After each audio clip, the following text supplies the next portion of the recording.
right, G. So in the last class, in the last video, we looked into what positive consumption externalities. So just a recap, what positive consumption externalities meant was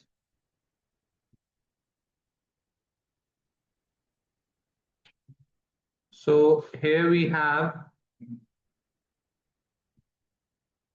price, benefit, and costs. This was the marginal private benefit. And this was the marginal private cost, which was also equals to marginal social cost because we assume there are no negative externalities or positive externalities when this product is being produced. Although when it was being consumed, it had benefits to the third parties. So let's suppose the produced consumers also incorporate those benefits. By the way, later on we'll discover कि यही graph है किसका merit goods का भी. So this is the socially optimum equilibrium. This is what the quantity should have been, but as we know, कि क्या हो रहा है? We will never produce this quantity, or this entire thing is what? Allocative inefficiency. There is under provision. Challenging. Hurry up. Heading. What's the heading? No, not case 3. Government intervention. Yes, government intervention in case of positive consumption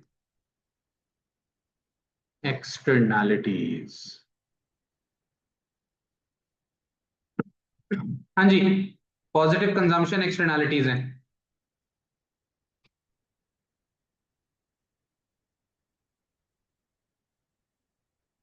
number 1,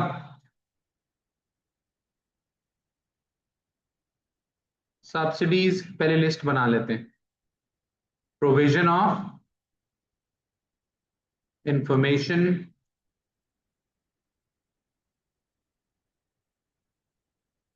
direct provision. What else?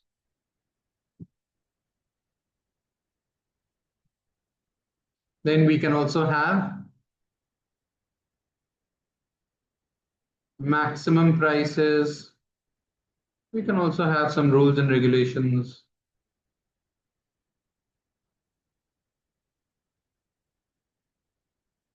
Etc. Number 1.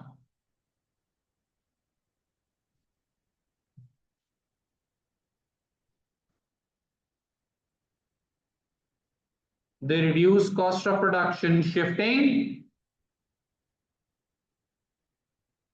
the supply rightwards, reducing price and increasing consumption. क्या ख्याल है? चलें जी, इसका graph हो जाए. अब चक्कर क्या है कि सादा ग्राफ विल सफाइस, लेकिन मजा कब आएगा? जब हम पॉजिटिव एक्सटर्नैलिटी को भी दिखाएंगे और फिर ग्राफ भी दिखाएंगे. So this is marginal private benefit. This is marginal private cost, which is equals to marginal social costs. This is the initial equilibrium A1. This is the price P1. हाँ जी. This is the demand curve with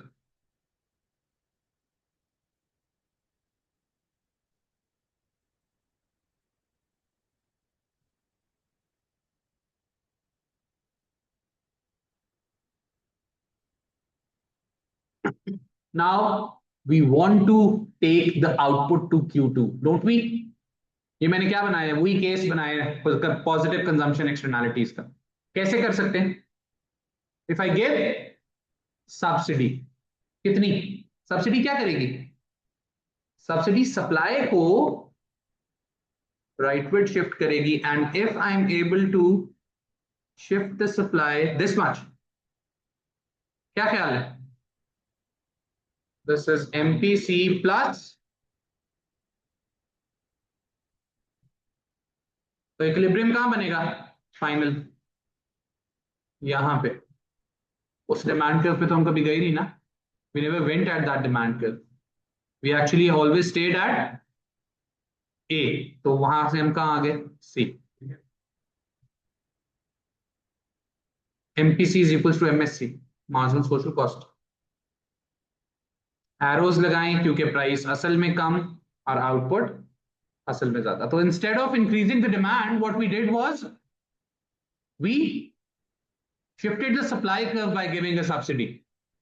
मकसद क्या था? मकसद तो था ना कि consumption Q2 पे आ जाए किसी तरह, वो हम ले आए। Do we get this? Anyone who does not understand this? क्योंकि Sir, हम can be you repeat? B पे तो कभी हम गए नहीं। बोले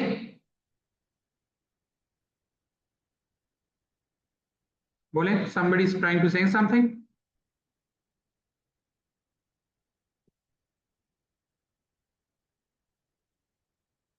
जी देखें, इनिशियली ये आपको पता होना चाहिए, ये सीन था, ठीक है, कि यहां पे ए पे हम थे and we wanted to come to, we were at Q1 and we wanted to bring the output to Q2।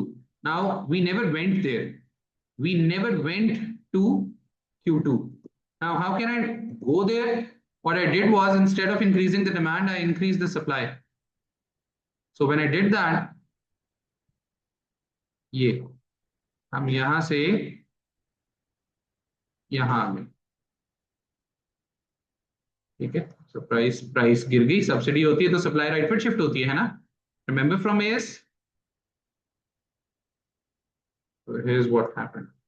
so this was, if this was, let's suppose S1, this was supply, this is supply plus subsidy। do we get it? और muscle में इधर आता, is this clear? जल्दी से evaluation। हाँ जी, क्या मसला है? it is difficult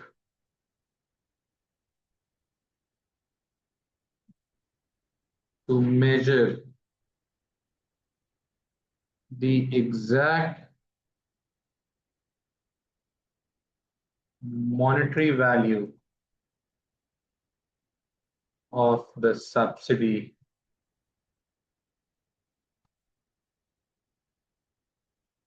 that brings the market value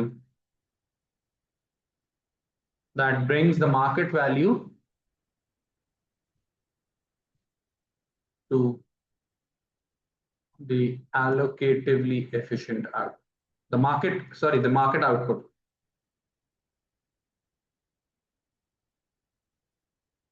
to the allocatively efficient level। समझ आई? एग्जैक्ट उतनी सब्सिडी लगाना एक बहुत बड़ा इश्यू है। और क्या मसला है?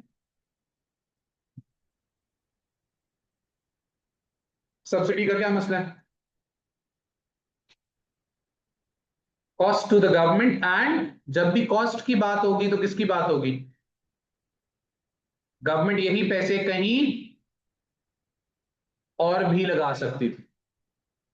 Cost to the government and opportunity cost.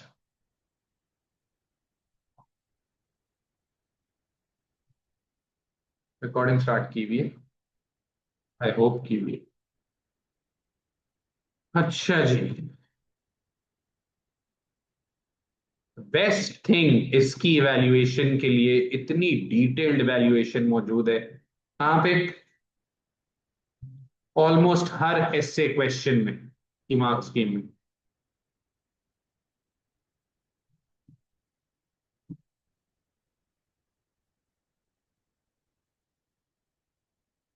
हाँ जी, क्या कह रहे हैं एग्जामिनर?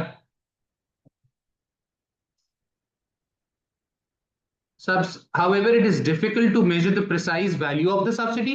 We did this.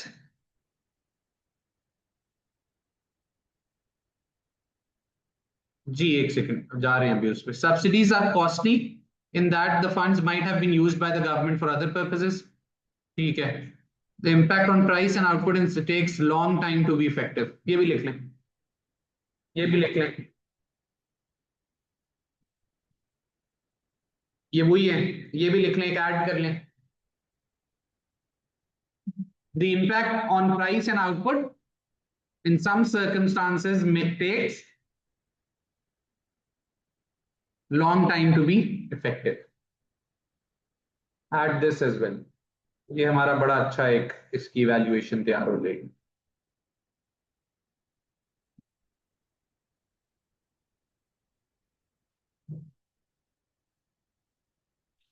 ठीक है, subsidy may take a long time to affect price and output.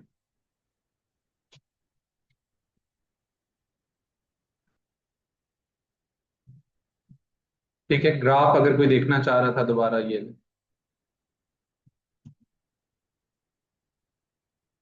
चलें जी। नंबर 2, दूसरा क्या था हमारा? Provision of information.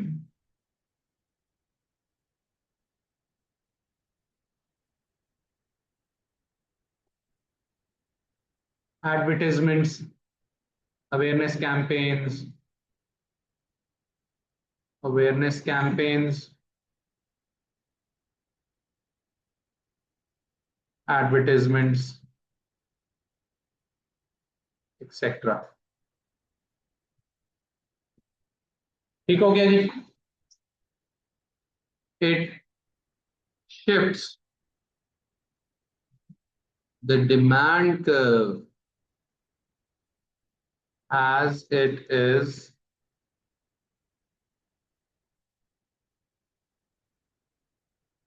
a long-term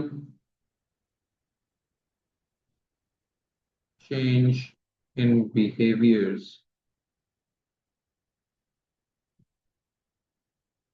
तो इसकी अच्छी बात ये परमानेंट है, ये लॉन्ग टर्म बिहेवियरल चेंज है, और ये एक दफा बंदे इंसान के बच्चे बन गए तो वो इंसान के बच्चे बने रहेंगे। ठीक है, जिस तरह के उनको उनके बिहेवियर में अब चेंज आ गया है वेस्टर्नर्स के, वो कूड़ा नहीं फेंकते। ठीक है, तो वो किससे हुए? प्रोविजन ऑफ इंफॉर्मेशन से हुए। एवेल्युएशन, मसला क्या है? जल्दी से बता दे मसला, एएस में किया मैं। कॉस्टली, जहां कॉस्ट आ गई वहां अपॉर्चुनिटी कॉस्ट आ गई। एक तो कॉस्टली खर्चा होता है, दूसरा यही पैसे गवर्नमेंट कहीं और लगा सकती। May not have a sufficient persuasive effect.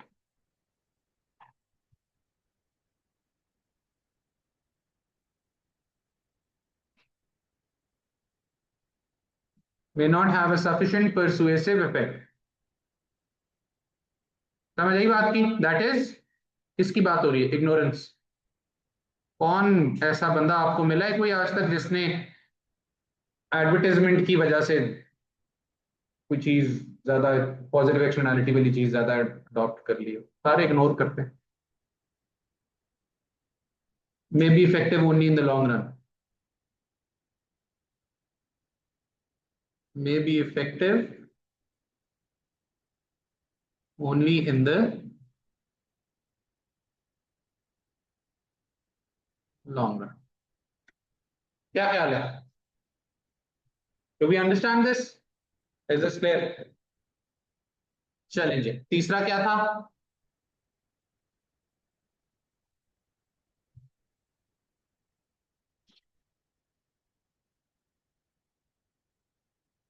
Direct provision by the state provision, या फिर स्टेट प्रोविजन क्या होती है वो सबको पता है। डायरेक्ट एवेल्युएशन पे आए, क्या मसला है? वही मसला है, cost and opportunity cost, administrative burden,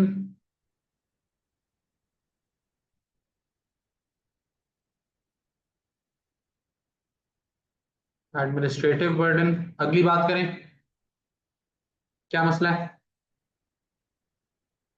direct provision के साथ क्वालिटी में भी कॉम्प्रोमाइज्ड,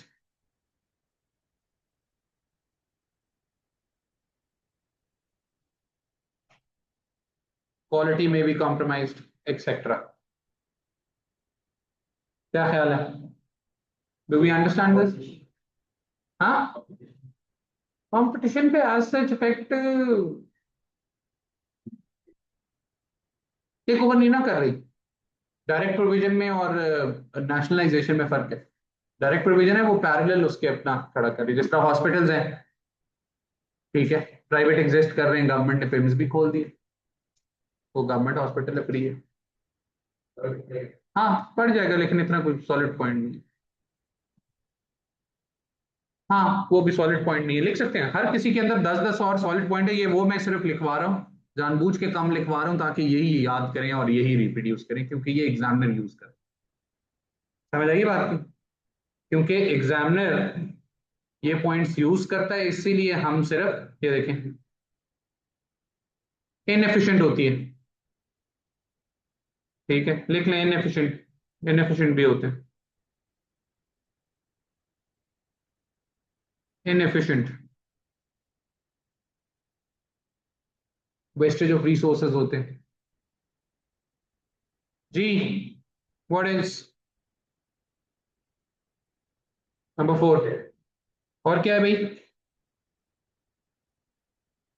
पी मैक्स के आप खुद हैंडल कर लेंगे ना, वो इतनी कोई सॉलिड नहीं है।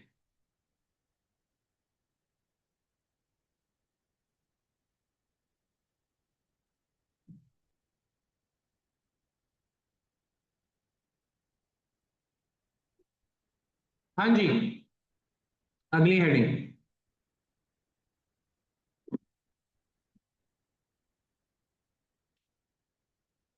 Case 3, negative consumption externalities.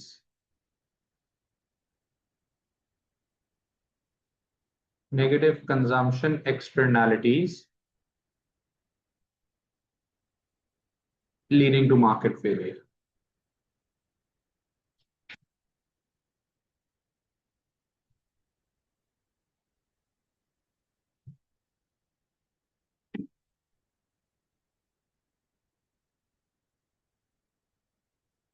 नहीं जी, negative consumption externality is leading to market failure. Assume a product that has no external costs or benefits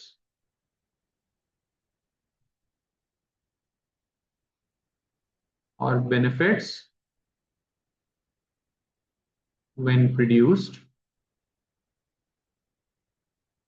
However, leads to leads to what? Negative externalities, yeah, external costs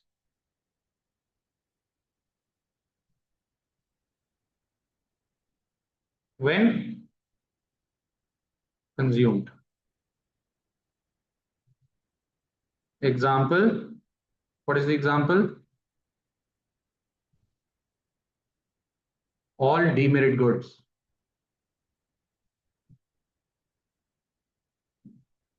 All demerit goods, drugs, cigarettes, alcohol, ठीक है, पिएंगे, अपना नुकसान भी है और बाकियों का नुकसान भी है। Do we get it?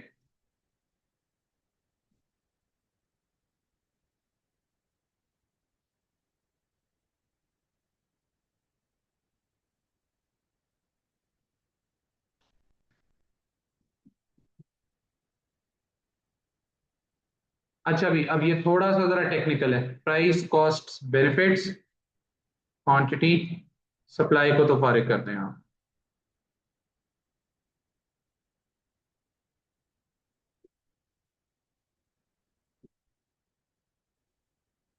This is marginal private cost and the same is the marginal social cost.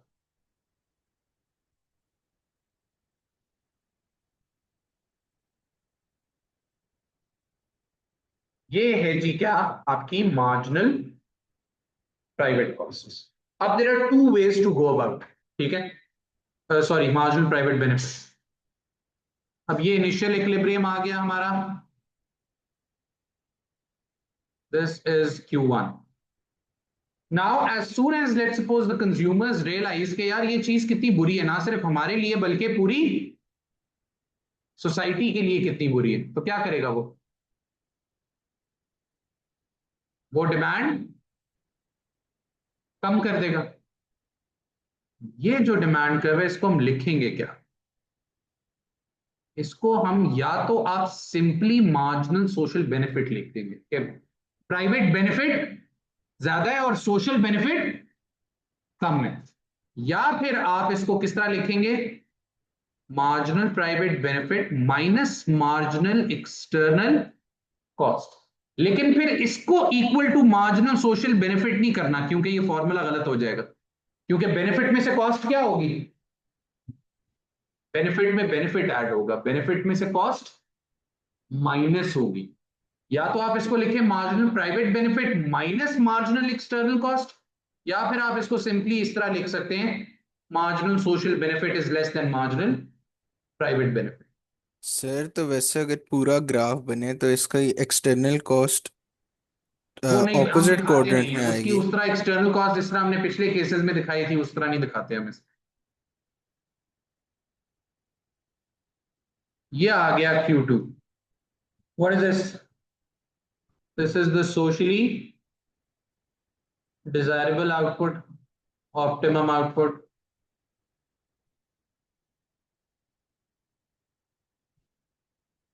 ये क्या है?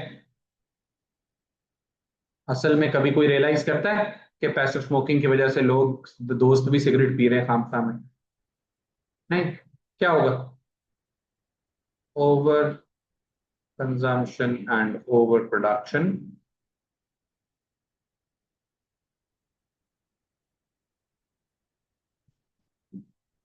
that means there is allocative inefficiency,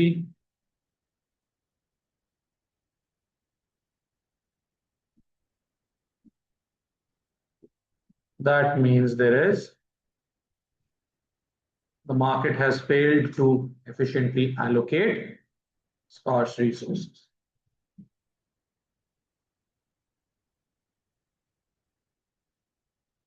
Do we get this?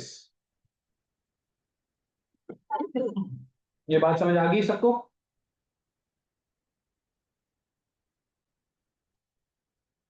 चले जल्दी से।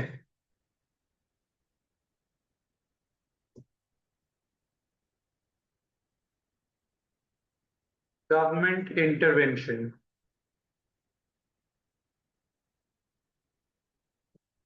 in case of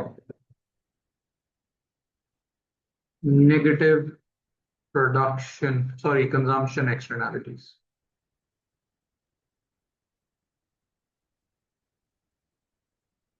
सबसे पहले क्या आ जाएगा जनाब? सिन taxes.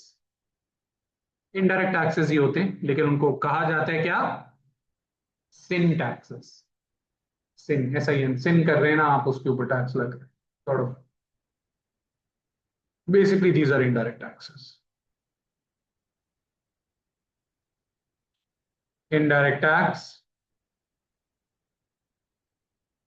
One example is sin tax. और बताएं? मिनिमम प्राइसेस हो सकता है, चले। minimum prices. What else? Again, provision of information. Provision of information. और लेस यही है बस, तीन आप याद रखें।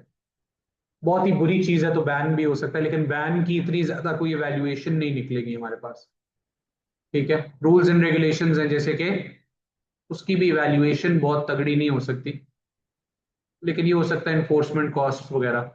आ जाए जी, इनडायरेक्ट टैक्स इस केस में दिखाते हैं।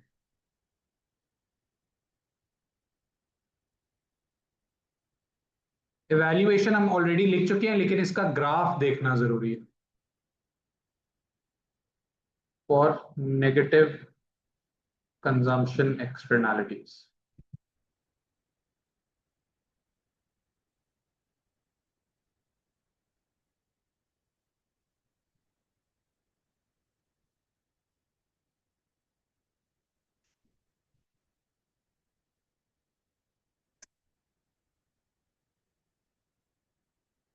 ये था मार्जिनल प्राइवेट बेनिफिट, ये था सप्लाई, ये था इनिशियल इक्विलिब्रियम ए,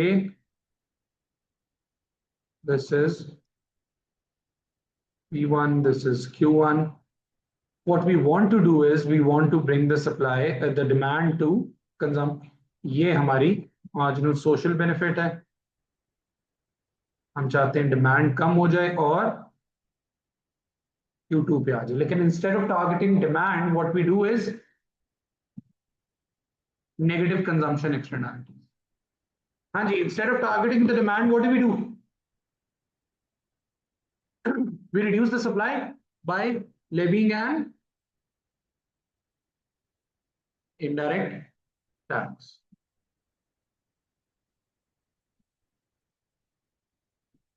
What? हाँ लिख सकते हैं, marginal private cost MPC plus tax लिखते हैं, सेम थिंग। प्राइस बढ़ गई, क्वांटिटी गिर गई, तो आप असल में इधर आ गए। इवैल्यूएशन हम इसकी ऑलरेडी देख चुके हैं।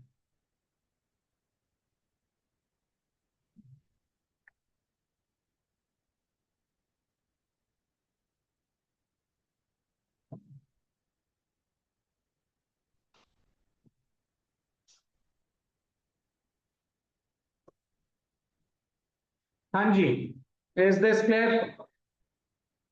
बाकी provision of information, minimum prices, ban, ये आप हैंडल कर लेंगे खुद से। इवैल्यूएशन हम इसकी लिख चुके हैं।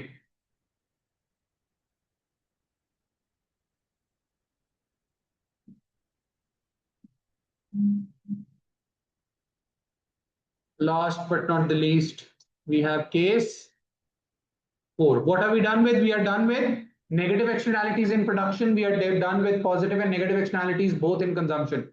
So we are left with positive externalities in production. Positive production externalities. Positive production externalities leading to market failure. हाँ जी, ऐसी चीज है जो प्रोड्यूस होते हुए क्या करती है, थर्ड पार्टीज को बेनिफिट्स दे रही है, such as fruit farm, fruit farm specially. ठीक है, अगर किसी का ऑरेंज ऑर्चर्ड है तो दरख्त क्या कर रहे हैं, ऑक्सीजन भी दे रहे हैं और उसका भी सीन ऑन है। क्या ख्याल है, लिख लें example fruit farms.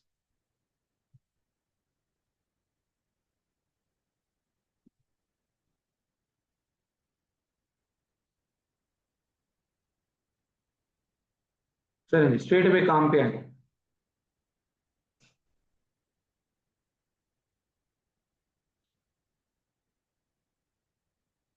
Price, benefit and cost.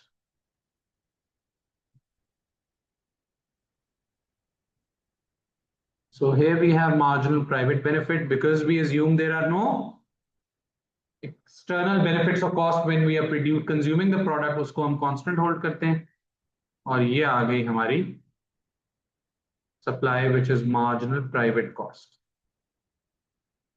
This is the initial equilibrium. This is Q1. Let's call this A. Let's call this B. हाँ जी, अब उसने रियलाइज किया कि ये कितनी अच्छी चीज है, तो वो क्या करेगा प्रोडक्शन में, तो वो हर जगह और प्रोड्यूस करेगा. वो रियलाइज करेगा कि दरख्तों का सप्लाई है ना, तो सप्लाई इंक्रीज करेगा. अब इसको क्या लिखेंगे, या तो आप इसको इस तरह लिखेंगे, इधर देखें, कॉस्ट में से क्या होगा, बेनिफिट सब्ट्रैक्ट होगा. एक्सटर्नल बेनिफिट कॉस्ट में से सब्ट्रैक्ट होगा. या फिर आप सिंपली इसको इस तरह लिख दें कि मार्जिनल सोशल कॉस्ट इसकी कम है प्राइवेट कॉस्ट. बेनिफिट में बेनिफिट ऐड होता है, कॉस्ट में कॉस्ट ऐड होती है. बेनिफिट से कॉस्ट माइनस होता है, कॉस्ट से बेनिफिट माइनस होता है. यस, इंक्रीज होगी क्योंकि बेनिफिट बेनिफिट ऐड हुआ, बेनिफिट सब्ट्रैक्ट हुआ इसमें से, तो वो निकली के इधर आ गई. इस तरह आप इसको देखें कि प्राइवेट कॉस्ट ज्यादा है, सोशल कॉस्ट कम है. सोसाइटी को जनरली कॉस्ट प्राइवेट कॉस्ट से कम है. आप इसको इस तरह देखें, या फिर आप इसको इस तरह लिख लें, marginal private cost minus marginal external benefit. Benefits are subtracted from cost. ठीक है, इज दिस फेयर? फिर वही बात, ये क्या आ गया, सोशली डिजायरेबल आउटपुट. लेकिन असल में कोई कोई ऐसा करेगा कि हर जगह खाली गवर्नमेंट लैंड के ऊपर भी क्या करे, उगा दे फ्रूट ट्रीज लोगों के भले के लिए. एक्चुअल आउटपुट और ये गैप क्या है, this is under provision which leads to allocative inefficiency. You're not supposed to do this in the exam, by the way. ये जो नीचे मैं लिखता हूँ इसको आपने वर्ड्स में सिर्फ आपने सिर्फ Q1 Q2 लिखना है. एक्सप्लेन आपने सिर्फ, यस, हाँ, इसको एक्सप्लेन करना है बातों में. which leads to market failure. क्या ख्याल,